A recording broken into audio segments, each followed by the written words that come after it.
Amira? It's upside down. Upside down. Wow. What's the name of that fish, baby? Yummy. What's that, baby? It's a... Hey, what's this? More. I do get it. I want to get it. I want to get it. I want to get it. No. I want to get it. I want to get it. I want to get it. I want to feel Myron. Yay! I got it. Mommy, I got it. I got it. Blue Myron. So, ayan guys, oh, napaka-fresh ng ating fish. Diba? Napaka-fresh naman talaga. Wow. Wow. You like that fish? I not eat fish. Why you don't like to eat fish? I get it. It's yummy. Grandma. Yay. I not get it. I not get it, Grandma. Okay, my Grandma. Real Marvin. Real Marvin. Napaka-fresh niya guys. Oh, ayan. Pwede siyang gawing kinilaw kung gusto ninyo. Diba? Napaka-fresh talaga. Ayan. Fresh na fresh. Ang ating si Blue Marlin. Look, mga inday. Super fresh niya. Wow, it's so delicious, huh? Look like delicious. Oh, it's okay. Mommy will wash that later. Is that delicious? Yes, it's delicious. Really? Yes, Real Marvin. Actually, galing kami sa dagat yesterday. Nadaanan namin to doon sa mangingisda. Nagtitinda doon sa parang talipapa. Napaka-fresh naman talaga niya. Kaya binili na lang namin. Isda ni Manong. Napaka-fresh naman talaga. Galing sa dagat talaga ang fresh na fresh, guys. Ang ating si Blue Marlin. Para siyang para siyang karni ng baboy. Wow! So yummy. Mommy will cook that one and then you eat it, okay? Okay. Why?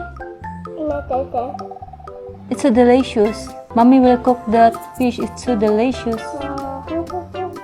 You will like it. I not like it. I cannot. I not like it. Okay. Give it to me. I will wash it. Tara guys, lutuin na natin siya. Samahan niyo ako sa aking pagluluto ng ating si Blue Marlin. Ayun guys, mainit na yung ating kawali. Tataas ko muna ang ating si camera para kitang-kita, di ba? So maglalagay lang tayo ng ating butter.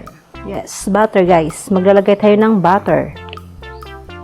So ayan guys, dahil natunaw na yung ating butter, yan, pwede natin ilagay yung ating isda. Asan lang natin yung apoy, i-medium heat natin. Lagyan pa natin yan ng ating butter. O diba, bongga tayo sa butter guys.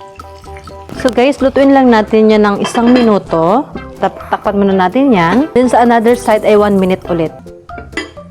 Okay guys, babalik ta rin lang natin yan. Then naka 1 minute na siya. Balik ta rin lang natin yan. Takpan natin ulit. So yan guys, natapos na natin yung another na 2 minutes, ay 1 minute. So itatabi muna natin yan dito sa kabila. Mainit siya ha, mainit siya. So I need hawakan. Dito muna siya sa kabila. Diyan muna siya. So maglalagay ako dito ng ating tarang! Ang ating olive oil. Ilagay na natin ang ating sibuyas. May naiwan pa. Sama na natin yan. At ang ating bawang. Takasan natin yung apoy para maluto agad ang ating bawang. So ngayon guys, ay ibabalik natin ulit yung ating kaldero. Kagaya na. Where's my kaldero? Ito ang ating si kaldero. Tarang! Wow! Takasan natin yung apoy. I-medium heat natin yan. At itong ating bawang, ayan. Ihalo natin yan siya dyan guys. Then maglagay ako guys ng 1/4 cup ng ating soy sauce. 1/4 cup. Takasan natin yung apoy. At 1/4 cup din ng ating tuba. Sukang tuba. Kung meron kayong vinegar or dato puti, pwede naman. And then, maglagay ako guys ng 2 kutsarang oyster sauce sa 2. Okay, simutin na rin natin yan para hindi masayang.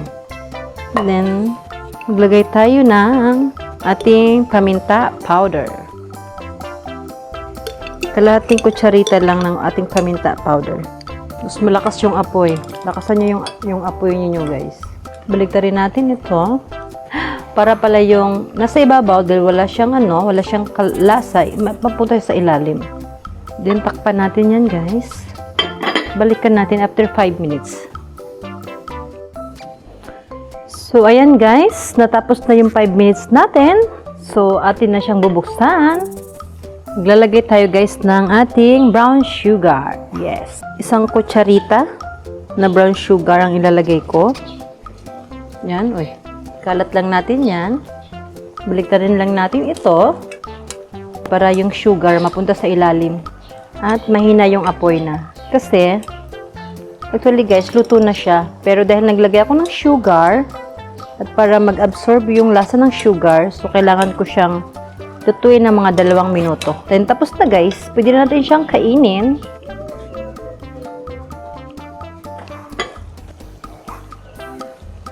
So, ayan guys, natapos na natin ang ating adobong Blue Marlin. Okay, pinakita ko na sa inyo kung paano ko niluto ang ating si Blue Marlin na isda. So guys, thank you for watching my videos. And don't forget, subscribe to my channel. And like and share.